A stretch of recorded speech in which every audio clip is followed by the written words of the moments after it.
Continuamos explorando este interesante capítulo de la palabra de Dios, de la primera carta a los Corintios, el capítulo número 15, que es todo un capítulo de la Biblia dedicado al tema de la resurrección. Creo que esto nos interesa a todos, siendo que sabemos que la muerte es una realidad, pero no nos quedemos solo con ese pensamiento, bueno, la muerte es una realidad, sino que también la vuelta a la vida, el retorno a la vida, también es una realidad.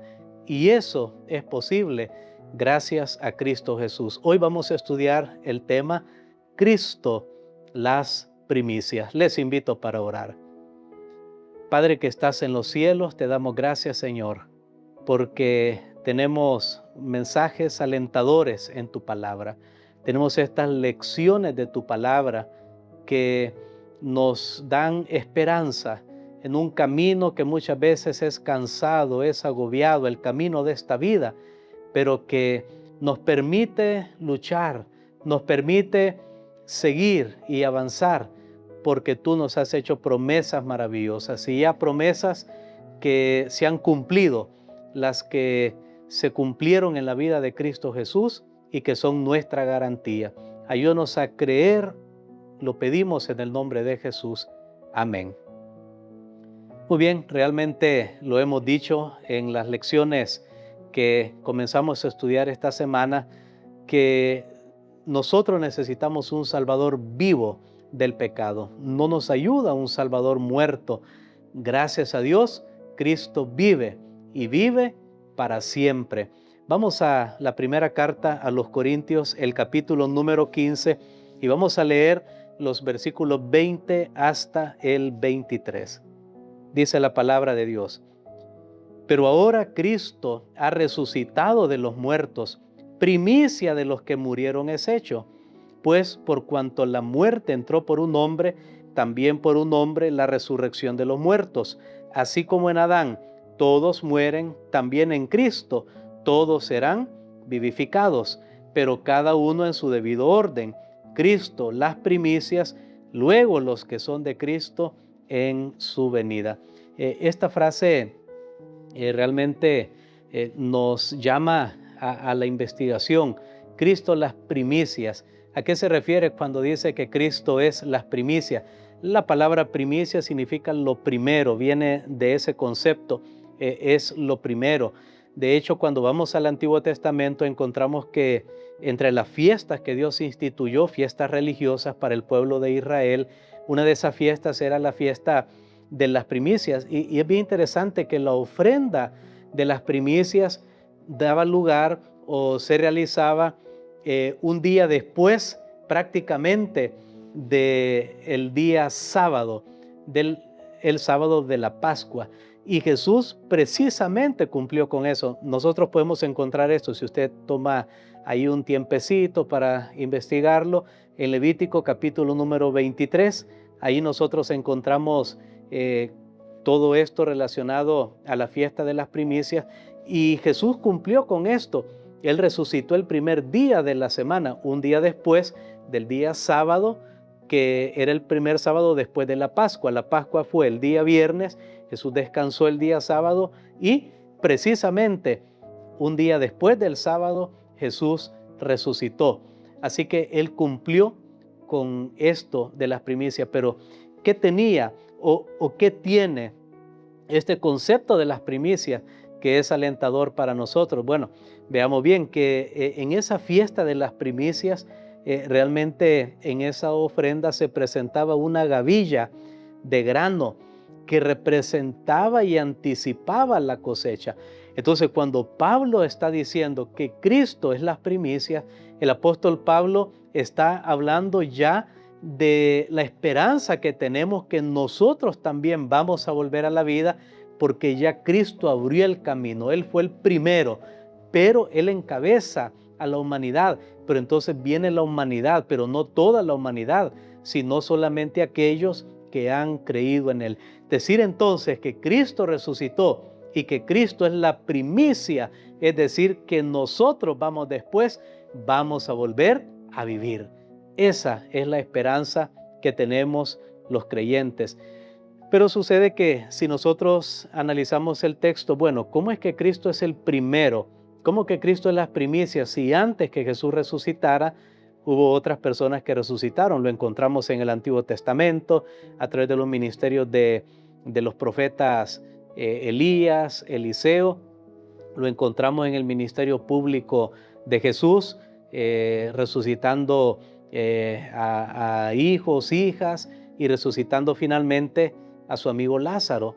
Así que Jesús, si nosotros lo hacemos así literalmente, no es el primero que resucitó en este mundo, pero ¿cómo es que Él es la primicia? ¿Por qué su resurrección se pone como la primera de todas? Bueno, hay dos puntos que yo quiero analizar en este momento relacionado con esa pregunta. En primer lugar, cuando vamos al Antiguo Testamento y vemos las resurrecciones que hubo, los profetas, cuando ellos oraron, hubo una intensa lucha, hubo un desgaste, diría yo.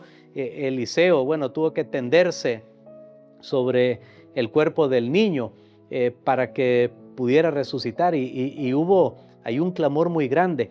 Sé que cuando venimos al Nuevo Testamento y vemos las resurrecciones que Jesús hizo, no hubo esfuerzo. ¿Sabe por qué? Porque Él era quien estaba resucitando. Jesús no tenía que rogar al Padre para que resucitara a una persona. Él tenía el poder para dar vida y también para darse vida a sí mismo, que ya vamos a analizar ese concepto.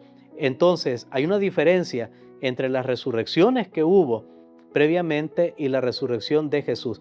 Pero cuando dice que Cristo, noten, si nosotros lo volvemos a leer, Primera de Corintios capítulo 15, versículo 20, pero ahora Cristo ha resucitado de los muertos, primicia de los que murieron es hecho. Noten lo que dice, Cristo ha resucitado. Jesús no fue resucitado, así como Lázaro, Jesús lo resucitó, así como los otros los otros que volvieron a la vida. Y en el Antiguo Testamento Dios los resucitó, los profetas fueron el medio para pedir a Dios que interviniera. Pero en el caso de Cristo, Él resucitó por Él mismo. En ese sentido es que Cristo, podemos decir también, es el primero que resucitó por su propio poder. Y será el primero y será el último, porque no hay nadie más que resucite por su propio poder. Todos serán resucitados por el poder de Dios, pero no porque en ellos hay vida o hay poder para volver a la vida. Así que la palabra de Dios nos garantiza, Cristo es la primicia. Él es el que lleva la delantera, Él es el que está abriendo el camino para que todos vayamos detrás de Él. Y todos nosotros sabremos que si morimos confiando y creyendo en Él, vamos a volver a vivir, porque Cristo ya abrió el camino. ¿No es esto maravilloso, mis queridos amigos y hermanos? Sin embargo, aquí en este capítulo 15 de la primera carta a los Corintios, tenemos algunos textos que también nos desafían. Por ejemplo, el versículo 29, de otro modo, ¿qué harán los que se bautizan por los muertos si de ninguna manera los muertos resucitan? Yo voy a leer una declaración que tenemos aquí en nuestra lección. ¿A qué se refiere eso que se bautizan por los muertos? Dice esta lección, citando el comentario bíblico Andrews, en la página 522, nos dice de la siguiente manera, el comentario a Primera de Corintios, se han presentado varias sugerencias, pero la mejor forma de interpretarla es como una referencia a la decisión de algunos de ser bautizados para volver a encontrarse en la resurrección con sus seres queridos ya fallecidos. También puede referirse a la decisión de ser bautizados en respuesta a la vida ejemplar de aquellos que habían muerto en Cristo. Este caso se referiría pues a personas que se bautizan no en lugar de los muertos, sino a causa de los muertos. ¿Cómo podemos interpretar esto? Sucede que ahora nosotros no tenemos al apóstol Pablo vivo para preguntarle, Pablo, ¿qué quisiste decir? O qué quiso decir, depende, cómo lo vamos a abordar. Cuando mencionó aquellos que se bautizan por los muertos. Ya no tenemos para preguntarles. Es como que alguien dijo algo y nosotros tenemos duda y qué será lo que quiso decir. Y entonces le podemos preguntar. Y de hecho debemos preguntarle, no interpretemos por otras personas. A veces algunos sacan todas unas grandes conclusiones de otras personas de qué quisieron decir. Y ellos están interpretando. Si la persona está viva, pregúntele, vamos, hable, pregúntele, consulte. Pero en el caso de Pablo, no, a él no le podemos preguntar. La Biblia finalmente fue inspirada por el Espíritu Santo y el Espíritu Santo nos puede iluminar. Algo que sí tenemos que estar seguros es que no podemos sacar de un solo versículo una doctrina. Entonces, ¿qué quiso decir el apóstol Pablo? Yo lo que veo acá es que Pablo dice, ¿qué harán los que se bautizan por los muertos? Note que él no está diciendo que hay que hacerlo, dice que hay algunos que lo hacen.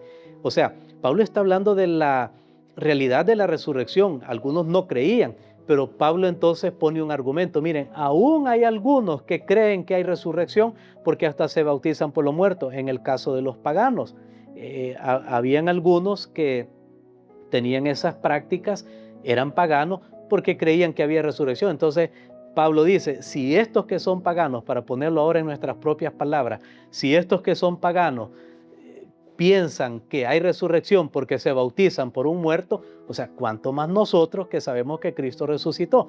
Creo que ese es el mejor sentido que podemos encontrar de las palabras del apóstol Pablo. ¿Por qué sabemos que esto no es algo que nosotros tenemos que practicar ahora?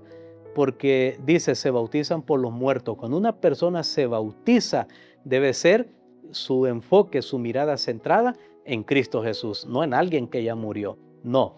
Así que creo que esta es la mejor manera de poder entender esta enseñanza. Finalmente, el apóstol Pablo dice algo que realmente es una motivación para nosotros. El versículo 31 y también el versículo 32. Os aseguro, hermanos, por la gloria que de vosotros tengo en nuestro Señor Jesucristo, que cada día muero. Si como hombre batallé en Éfeso contra fieras, ¿de qué me sirve? Si los muertos no resucitan, comamos y bebamos, porque mañana moriremos. ¿Qué quería decir con esto el apóstol Pablo? Dice, yo luché, yo batallé para seguir adelante predicando el Evangelio. O sea, me privé de muchas comodidades de esta vida, me esforcé. Si no hay resurrección, entonces simplemente me forcé y dejé de disfrutar el presente. O sea que las personas, este dicho, comamos y bebamos, pues que mañana moriremos, es un dicho que incluso en el Antiguo Testamento aparece. Las personas que piensan, la vida es aquí y ahora, y dicen, aquí es el cielo, aquí es el infierno, o sea, no hay más allá, no hay nada más, no hay un futuro. Entonces dicen, bueno, si Pablo se privó de tanto y no hay resurrección, al final podía ser considerado un tonto porque se está privando de las cosas de esta vida. Pero Pablo dice, no, la enseñanza de la resurrección me motiva a esforzarme. De hecho, este capítulo 15 termina con esas palabras, el versículo 58. Así que, hermanos míos, amados, estad firmes y constantes, creciendo en la obra del Señor, siempre sabiendo que vuestro trabajo en el Señor no es en vano. Este tema de la resurrección nos enseña a esforzarnos, a luchar. ¿Por qué? Porque sabemos que un día habrá recompensa para los hijos de Dios. Sí, morimos también ahora, porque no hay excepción para esto.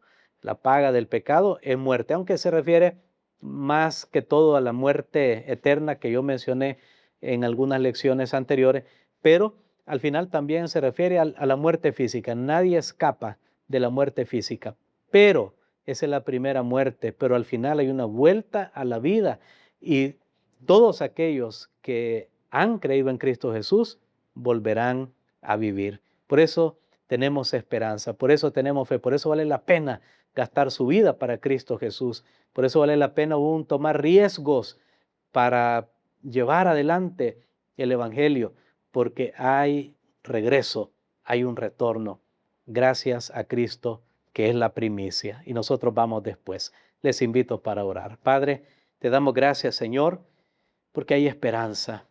Hay, hay gozo en saber que no se pierde nada, la fe de ningún hijo tuyo, el esfuerzo de ningún hijo o hija tuyos que han caminado por esta vida, aún arrostrando dificultades, aún rechazando cosas de este mundo gloriosas, pero que te apartaban de ti. Gracias, Señor, porque nos muestras que un día hay un gozo sin fin para aquellos que perseveran creyendo en tu palabra. Permítenos que esta esperanza sea nuestra. Te damos gracias porque Jesús abrió el camino para que nosotros podamos transitar, que jamás hubiéramos podido abrir camino. Él lo hizo para que nosotros tengamos vida. Te alabamos, Señor, y te damos gracias en el nombre de Jesús. Amén.